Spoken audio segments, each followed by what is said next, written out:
Raider Nation, what's going on? You're watching the Raiders Report, and it is mailbag time. I love mailbags because y'all can submit your questions. I can go ahead and analyze them, give you my 2 cents on them. So the first one, because as always, if you super chat during our live show, I'm going to show you a little bit of love here. Danny Bo Cuddy, I see Suh being a Raider in a few weeks. In the interview, it seemed like he is still weighing his options. I feel like he is more towards the dark side. How many just win babies can we get?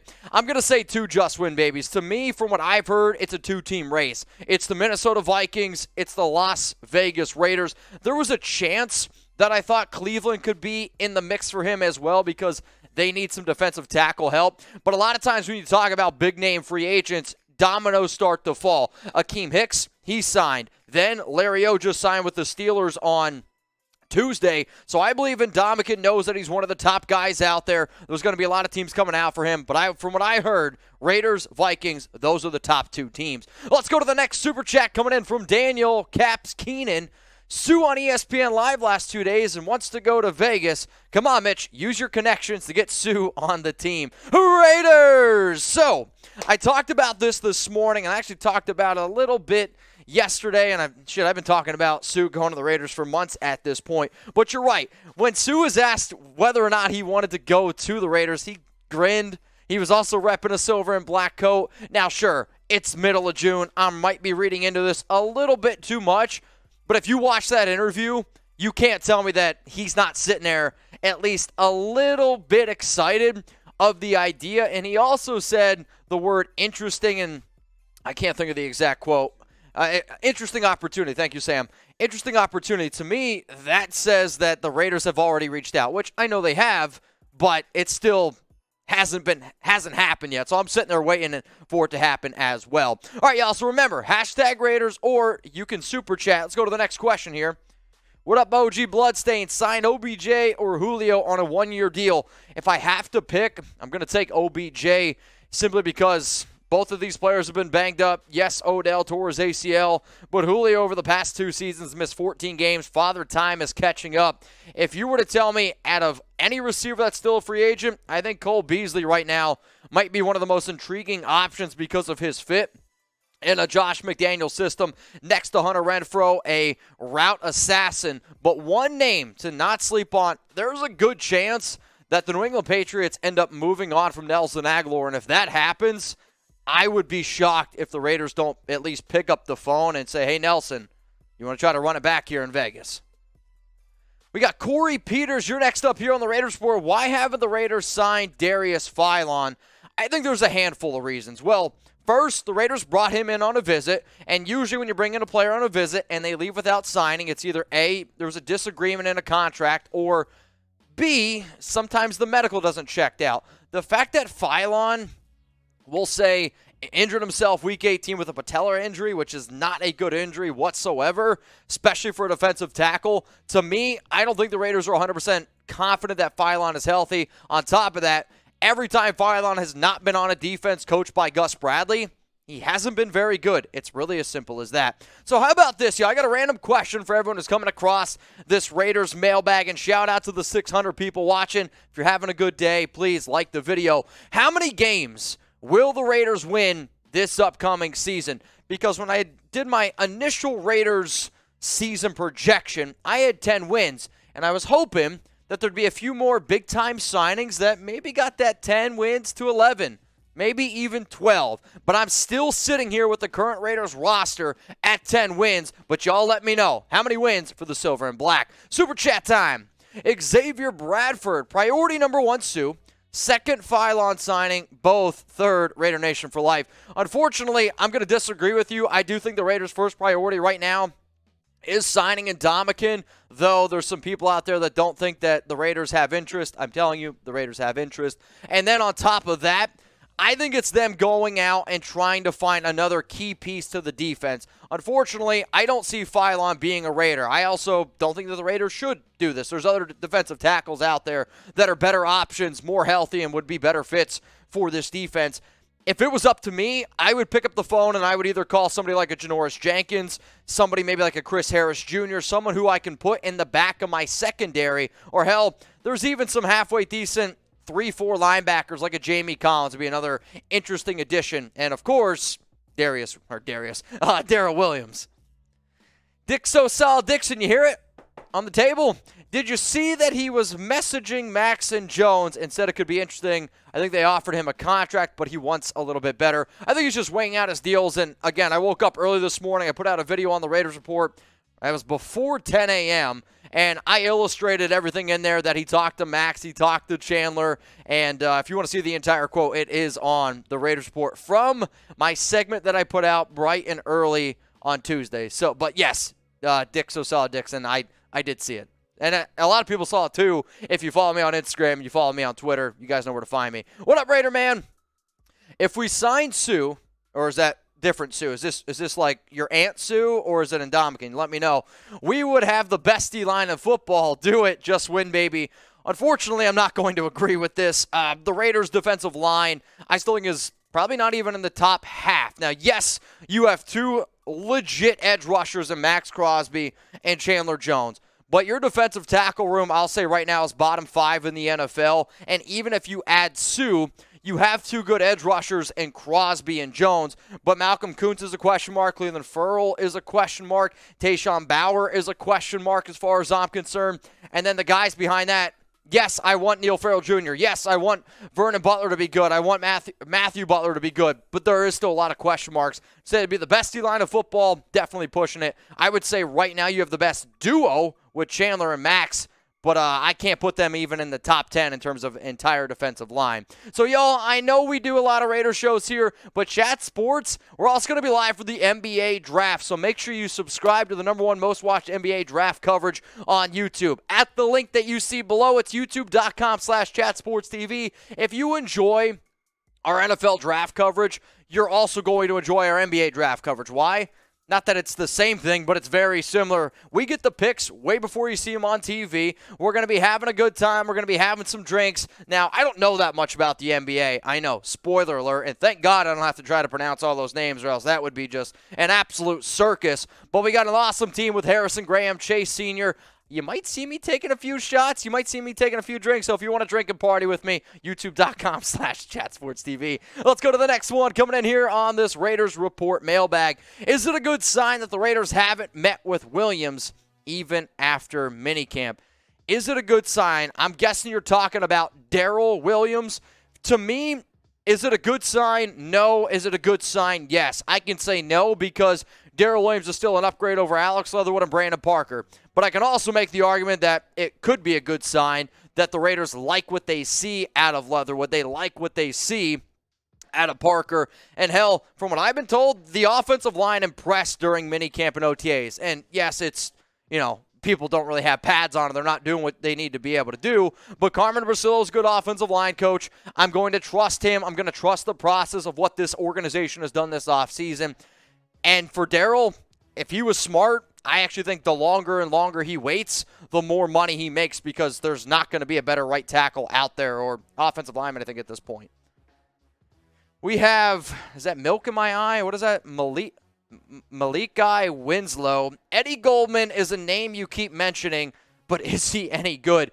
Well, 2 reasons why I keep mentioning Goldman, maybe even 3. The Raiders haven't needed defensive tackle. He played for the Chicago Bears last year, which there's a connection not only with Bilal Nichols, but also Champ Kelly. And yes, he is good. If you look at his numbers from 2021 on PFF, he did not have a very good season. In 2020, he opted out. But from 2019, he was good. 2018, 2017, he was one of the best defensive tackles in all of football. And I'm hoping the fact that he's only 29 years old, you put him next to Chandler Jones, Maxx Crosby, you let him just be the athletic person that he is, that's when you see that it could potentially work out. If you want a cheaper option, because he would be cheaper, I believe, than Ndamukong, it's just the name that I'm throwing out there because, to me, it makes sense from a connection standpoint and a fit standpoint. Totally random question. This has absolutely nothing to do with the Raiders, but you know what? I've been thinking. And I'm always looking for the best food joints wherever I go, right? I just did a burger eating contest in Vegas. And I love my favorite things to eat: burgers, pizza, tacos. So what you guys think here? I know Raider Nation spreads far and wide all over the world, and most of the Raider fans that I met are taco connoisseurs. So what's the best state in the entire world? Best state in the world world, I know. United States. Best tacos, let me know. Seriously, is it California? Texas has got some awesome tacos, though I will say the best tacos I ever had was in San Diego. So maybe it's San Diego. Is it Nevada? Is it New Mexico? Let me know. Best state in the entire United States for tacos. Super chat time coming in from Xavier Bradford. Yo, Mitch, let's get this live going. Raiders! You know what? I'm ready to get the live going as well. If we hit $100 in supers, which we're about 65 away, we're going to get some Fireball out, and I also have the beer boot. If you guys want to get this thing going, man, I was ready to go. I saw the Ndamukong news this morning. I was like, I'm ready to party. So if you guys are ready to party, we can always party on the Raiders Report. We got this next question coming in from Jersey. What up? What right tackle can you see the Raiders possibly trade for if Leatherwood starts at guard? I mean, if Daryl Williams is still there, I would rather the Raiders go out and sign him. If not, to me, a good tackle option that I believe would be available. Andre Dillard of the Eagles. He's been on the trade block for a while. Another name to keep in mind, Mekhi Becton. Mekhi Becton for the Jets. He came in last season overweight, which is one of the reasons why he didn't fall in the great hands of the new coaching staff. But I'll say Andre Dillard and Mekhi Becton, probably the top two names that come to mind for me. We got Ray. What up, Ray? That burger went straight to your hips. Laugh out loud joke. You're not joking. How was it just being around those guys? Well, Kolton Miller made me feel about this big. He was one of the most massive human beings I've ever seen. If y'all haven't seen my Raiders interviews, I did interviews with Jonathan Hankins, Andre James, Kendall Vickers, and Kolton Miller. Shout out to those guys for coming to the Barcode Burger event that we hosted on June 11th. We raised over $1,000. It was cool. It was also cool being able to go back to Big Time Hank's house, hanging out with some of the Raiders players. We just hung out, watched the movie, kicked it. It was just cool to see their family life, get to know them on a more personal level. But I'll say this, Hankins was probably one of the most down-to-earth people that I have ever met, which is always a refreshing thing, no doubt about it. All right, y'all, remember, if you can't tune in live and you're like, wait a minute, how do I get my questions, my comments on the Raiders Report? YouTube has this new feature. It's called Super Thanks, and you're going to see some Super Thanks pop up here on screen. It's literally the heart underneath the YouTube video. You click that, and it's just like a Super Chat. Great job at the event, Oos. Just found out what Oos meant, so Rome, shout out to you and appreciate that you had a good time. 2 questions, Mitch. Do you think it's possible that Jacobs could have a record-breaking season? I'm going to say, in terms of record-breaking season, no, because I don't see him getting more yards than he had as a rookie. And do you feel it's possible DC could put it all together and win it all? Yes. Anything is possible. He's got to stay healthy. You got to be playing the right football. The Raiders have the offense to be able to do that. Randy Griggs, wow, you guys are getting your money's worth here. All right, the biggest need is tough. Right tackle would help to ensure the quarterback and wide receiver and running back are successful as possible, which we have invested a ton into. Defensive tackle would ensure that defensive end would be as successful as possible, which is also invested into a lot. I think it really comes down to what do you want. Okay, so I'll say this. At this current moment, because of the injuries to Bilal and Jonathan Hankins, I'm going to say defensive tackle is actually a bigger need than right tackle. However, right tackle might be a position to invest more money in because of a lot of the reasons you said. Derek Carr is your biggest asset. You want to make sure he's healthy, because if he's healthy, then Davante Adams plays well. If something happens to DC, your money invested in Davante is not going to go well, plus and money invested in Hunter, the money you're about to invest in Darren Waller. So right tackle is the position I would invest more into, though defensive tackle to me might actually be the bigger need. Let's go to Hooligan Tim. Remember that one game when Amik Robertson locked up Keenan Allen against the Chargers? Yes. I also remember the same game. I don't know if it was the same game, but oh, man, what's his name? Isaiah Johnson. Remember him? He was released. He locked up Mike Williams. I mean, there was one game where I was like, oh, here we go. Isaiah Johnson out of Houston. He's about to be this long, lanky corner that's going to start locking up people. Unfortunately, you can have a good scheme. You can have the right fit. It just sometimes doesn't always work out the way you want it to. So which, it is what it is. Let's go to Chad Florentine. Also, shout out to Juan Trulio for the $2 super chat. If you got a question, man, please don't be shy. Throw it up there. Mitch, what kind of depth? Oh boy, there was a big guy. What kind of depth do we have behind Crosby and Jones? If any one of these dudes go down, What are we working with? Nothing. Thoughts. I think you're working with this, and you're right. You don't have a lot to go off of. You're hoping Clee's a little bit better in a new scheme. You're hoping that Malcolm Kuntz can take that next step. Tayshaun Bauer's been working, from what I've heard, pretty hard this offseason. He was even at the Von Miller camp. It was, but you're right, though. Not a lot of depth. In terms of extra edge rushing ability, you would probably see Klee line up more as a defensive end, and then Jones would probably line up more as an outside linebacker, if you will. We got a big-time super chat coming in. $50 soup. Hell yeah, I'll take a few shots for that. So RaiderMan01, that super chat just put us at $8 away from doing... You're going to do a shot with us? All right, so Marshall Green said if we get to $100 in soups, he's going to do a shot. So I'm ready to get this thing going. Hang on. I should answer this question, shouldn't I? Oh, boy, I haven't done it in a while. Mitch, the Saints just unveiled their new alternate helmet. I'm dying for us to have our own. I agree, which I can tell by your picture. Shield never needs to change. Just all black and be the first team to rock chrome and a helmet with a chrome face mask. So usually, I'm a very...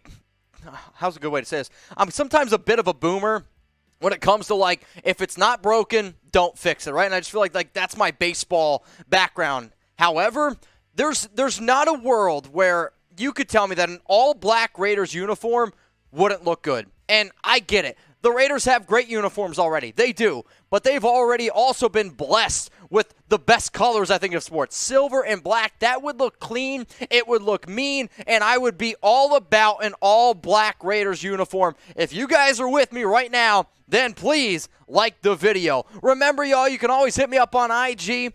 You can hit me up on Twitter at Mitchell Renz 365. And major shout-out to RaiderMan01 for this super chat, which so far you're the MVP of today's show. I'm also seeing we are at $99.99 in super chats.